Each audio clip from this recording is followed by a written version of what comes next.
Hello and welcome back. My name is Laura and this is the I Heart Knitting YouTube channel. You can find me on the rest of the internet as I Heart You, spelled E-W-E. That is the name of my Etsy shop and that is my Instagram handle as well. And if you're looking for me on Ravelry, you can find me as I Heart You Knits. I will have everything linked down below, as well as links to shopping on Knit Picks. I have an affiliate link there. This is not sponsored by Knit Picks, but I do have a link if you want to use that to shop for Knit Picks. And I will try and link you down to my Ravelry as well, that has all these projects from 2021 filtered out, because that is what this episode is about today. I'm going to show you everything I knit in 2021. Well, everything I still have, because a few things have been given away or gifted, and then there's a couple of things of mine and my husband's that I think are in the laundry, so I'm not going to show you our dirty socks, so you don't get to see those either. Maybe I'll try and get some photos inserted of the things that actually are not physically here to be shown, so that you still have an idea of what I worked on. So what I did is on Ravelry, you can filter your projects in your projects page, and you can filter them by the year finished. So that's what I did. I filtered to year finished 2021, and it gives you all of the projects that have been tagged as finished in 2021, as well as it'll give you like a count of projects and yardage and that sort of thing. So it's pretty interesting to see, actually. Ravelry says I did 21 projects. I actually did 23 because some of them didn't even get a Ravelry page. And then of the projects that I had yardage included in, there were 18 of them, and I used 11,602 yards of yarn. So that's very cool. I was curious about it, so I went to 2020, and surprisingly enough, I knit more in 2021 than I did in 2020. Let me just look at the numbers here. So in 2020, it says I had 14 projects, but I used 6,700 yards. So a few more projects and also a few bigger projects as well, I think, added to the yardage. So that's pretty cool, neat to see. And yeah, hopefully you're interested to see all the things that I finished and my thoughts on them. So we'll start out with the garments. I finished 5 garments, so 4 different sweaters and a tee as well. So the first sweater finish of the year is my, what is this called? My City Limits sweater. This was the first finish of the year. A lot of this was knit in 2020, to be honest, but it was a finish in 2021. This is a very cool faded stripe sweater that you use 2 different strands of fingering weight held all the time together. So you start out holding 2 of the first color, and then this is 1 of the first color, 1 of the second color, this is 2 of the second color, and so on and so on. So it's very cool. It's like a fade, but it's also stripy, and I had like a real like nautical kind of feel from it, so I wanted to use blues and grays. And after playing around with my colors a lot, I switched out some of my original colors. You know, it can be hard when you're buying online. It doesn't always look the same way when you get it in person. But after flipping around with my colors a lot, I settled on this color scheme and I really like it. I also really like the detail here, where this knit detail continues all the way down. You can see these 2 stripes continue all the way down the sweater. And so yeah, very, very happy with this one. So the City Limits sweater is a pattern by Tanis Lavallee, and most of these yarns are Euphoria knits. The top and bottom colors are by Knit Picks Stroll, and the rest of it is Euphoria Knits Frenzy. I like to fold my sweaters into thirds and then thirds again. This is like the KonMari Marie Kondo technique, and I think it works really well for hand knits. So would highly recommend this one. It was really fun once I kind of sorted out all my issues. I felt like the sweater was cursed for a little bit, but we worked through it and now I have a beautiful thing to wear. So it's good. The next one that I finished was this Nurtured sweater. Nurtured is a pattern by Andrea Mowry. I did add a little bit of extra length to this, maybe 1 or 2 inches. But other than that, it is knit to pattern. It is using worsted weight, and it has this really cool slipped purl technique all the way through. And then I really like the raglan increases with that one knit stitch. It is one of the more, I would say out of the sweaters I knit this year, I've worn this one the most, just because I think it's just a really nice neutral color that I don't really have in my sweater stash currently. And yeah, the cropped fit, it's just a little bit cropped, maybe 1 inch or 2, like I said, and it just fits really well, and it's been getting a lot of wear. That's that one folded up. It is knit out of the Knit Picks Simply Wool Worsted in the Winnie colorway, and the Simply Wool is one of Knit Picks Oikotech certified yarns. It is undyed. It's just the natural color of the sheep. And the other fun thing about this was the construction of it is a little different than what I normally do, which would be a top down. This one you knit from the bottom up and join it all together. So the sleeves are knit first, and then the body you knit up, and then you join it all together. So that was fun, just for something a little different order. I don't know, sometimes just something like that can make things interesting again. If you've knit a lot of top-down sweaters, knit one bottom up. So then the next one I knit here is my throwover, which I would say has been a fan favorite this year. I got a lot of compliments on this one. I've worn it a few times. It's really comfy. It is also a little bit cropped. The only changes I made to this one were adding the stripe detail back onto the bottom hem and the cuffs. And this is also knit out of Knit Picks. This is Wool of the Andes, and I used a charcoal heather. And then when I picked these 3 colors, I picked colors that were close to the Spin Cycle base colors that Andrea Mowry chose for her sweater in the photos, and then just grabbed Knit Picks heathered colorways that were kind of close to, say, the base color, because I really liked the color scheme that she had chosen, but I didn't want to use Spin Cycle yarn. Spin Cycle's a bit expensive, especially considering how little, how much leftovers I would have had in the end of the sweater too. So anyways, really happy with how this turned out. It fits great. If I was going to knit it again, I would go up 1 needle size. I think that I need to go up a needle size when I'm doing Andrea Mowry patterns. I think she just knits a little bit more relaxed. And then with this Wool of the Andes being a little bit lightweight, I'd say, for a worsted, this did come out a little snugger than I was expecting. I was expecting a little bit more ease on it, which I didn't get. But it still looks great. It's just a little more fitted than the pattern maybe called for, or than I was expecting when I started it. And then the last sweater here is also an Andrea Mowry sweater. I just showed this to you last week on my update vlog episode, so I won't go into too much detail, but this is the Pink Velvet sweater by Andrea Mowry again. I always knit the 3rd size for Andrea Mowry patterns, so usually around a 40-inch bust line. I have a 38-inch bust, so this is also that 3rd size, but I did choose to go up a needle size for this one, and I'm glad I did. The fabric has a beautiful drape to it, and the color work, there's no puckering in the color work, so I'm really happy I did this, and I think I will do this in the future for other Andrea Mowry patterns. So this is the Pink Velvet sweater. It is knit out of Euphoria Knits. Again, I had a Euphoria Knits year where I used a lot of her yarn.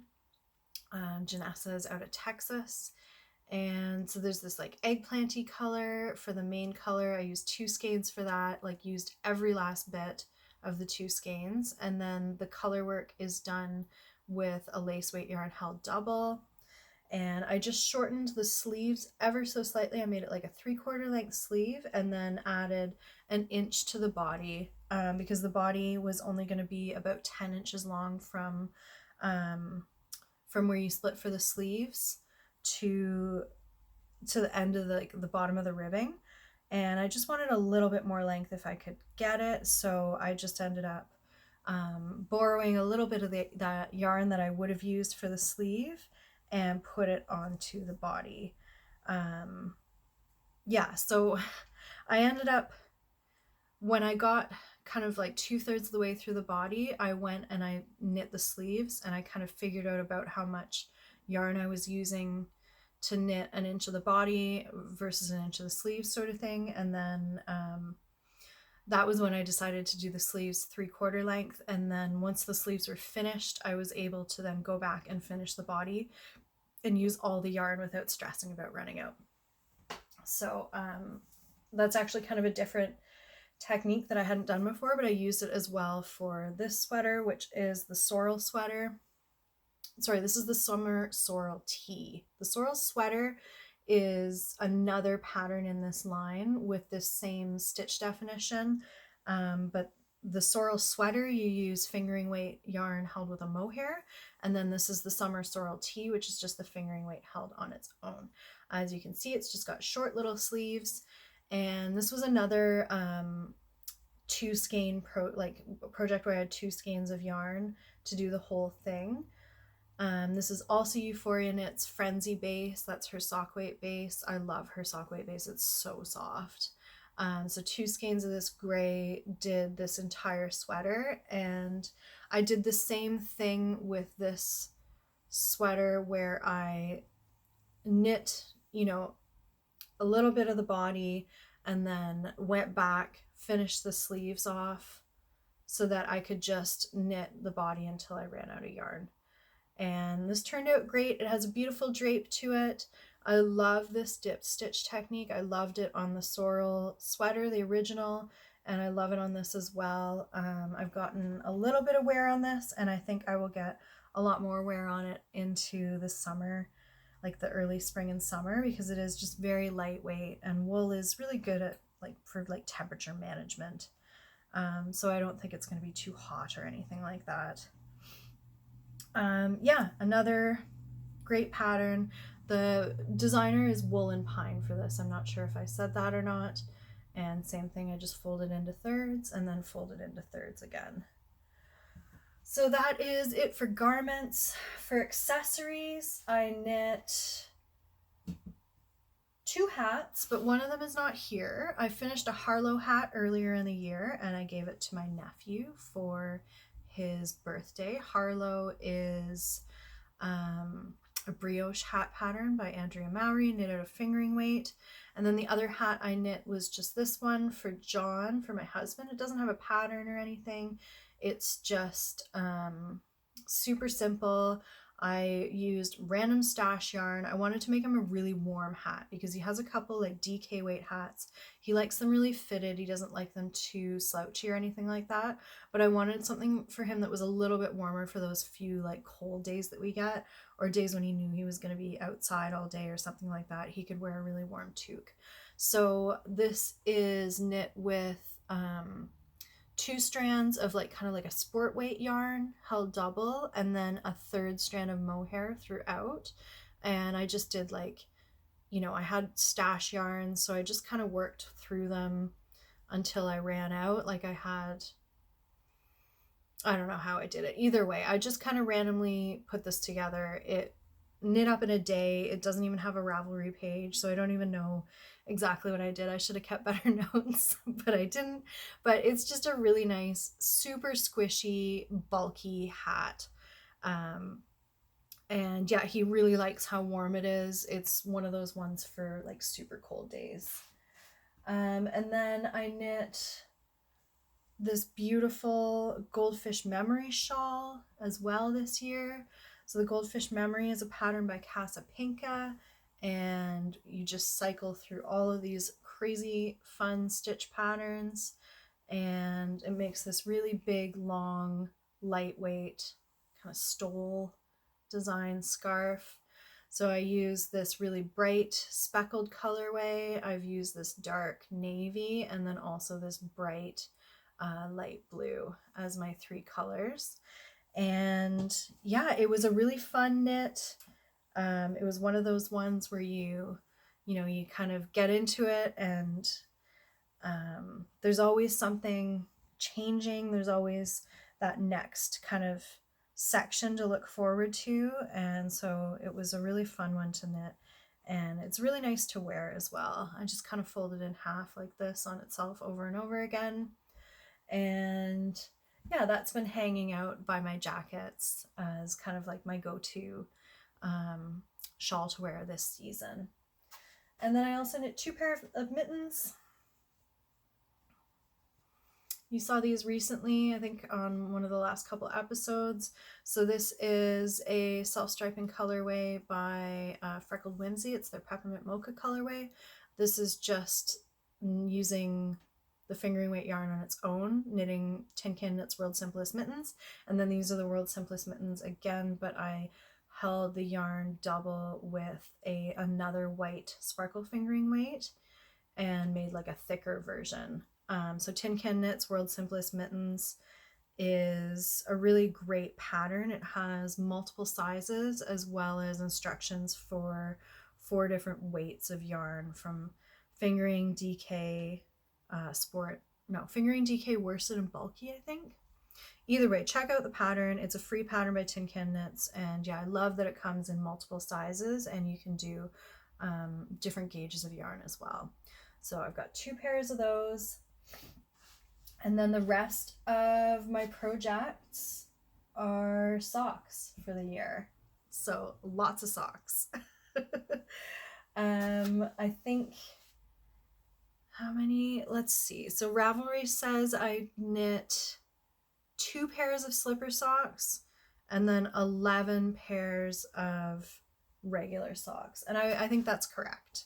So these are all the socks that I knit that I have from this year. They are pretty fun little, not quite a rainbow, but lots of bright mixed colors in there. Like I said, some of them have been given away. Maybe I'll try and insert some photos here. So I knit a pair of slipper socks in like a rainbow speckle with black pattern, and those were given away. This is another set of slipper socks where I knit on 4mm needles. I did 48 stitches and just knit a simple pair of socks. This is using a self-striping colorway held double with like a neutral white sparkle yarn. So I love how these turned out. These are knit out of Knit Picks Felici. This is just self-striping Knit Picks Felici. I did the Fish Lips Kiss Heel, kind of managed to do a half and half thing, and I purposely didn't match these. I wanted some mismatched striped socks to add to my sock box. Once some of my other socks wear out, I will start putting some of these in rotation. And then I knit another pair of socks out of Knit Picks Felici, but they were given away to a friend. They were in like a blue and gray self-striping colorway. I knit a pair of stripy socks as well and gave them to a friend of mine, but I made my own stripes out of a 7-day advent that I had gotten from Stress Knits for like Christmas 2020. And yeah, and then I'm just trying to do them in order, like what I finished first and what I worked on later. So then the next thing I did were these, I'm calling these my coast to coast socks. So I started these on the ferry leaving British Columbia, leaving Pender Island where I live. And then I knit on them on the plane to Ontario. We visited family in Ontario. And then we went on a road trip from Ontario to the east coast of Canada, Nova Scotia and New Brunswick. We did this in September. And so I knit on these on the road trip as well. So they've been knit on like multiple provinces in like on both coasts. So I call these my coast to coast socks. They're just super simple 64 stitch heel and gusset socks, and they're knit out of Knit Pick Stroll Tweed, which I love the Stroll Tweed. I have another pair of Stroll Tweed socks to show you as well. These ones are Hedgehog Fibers BFL, they're Blueface Leicester blend. And these are another just simple 64 stitch with the gusset and heel flap. And I call these my camp socks because I started these, I wound the yarn and cast on at a camping trip in the springtime, and then I finished them on my last camping trip in the fall at the same campground here on Pender. So that was really fun. I was just doing a lot of hiking training this year, and so I would hike into our local backcountry campground, and so those came with me on a few trips. And then they had to be the camp socks. I had to call them that. This is my monster socks, like the scrappy socks that I knit for the Scrappy Socks knit along that I ran in April this year. And I finally finished these in the fall. They're just really fun, all different random colorways, leftovers from socks that I've knit over the years.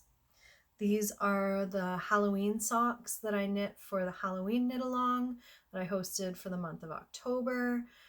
This is a Hedgehog Fibers sock colorway, might be called Man on the Moon.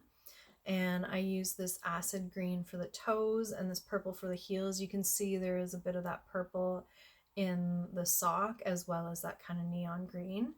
So these turned out really well as well. I finished a pair of socks for John somewhere in there as well, out of a To The Max colorway. I think it was called Cigarillo, and it was like a yellow shot through with burgundy and green.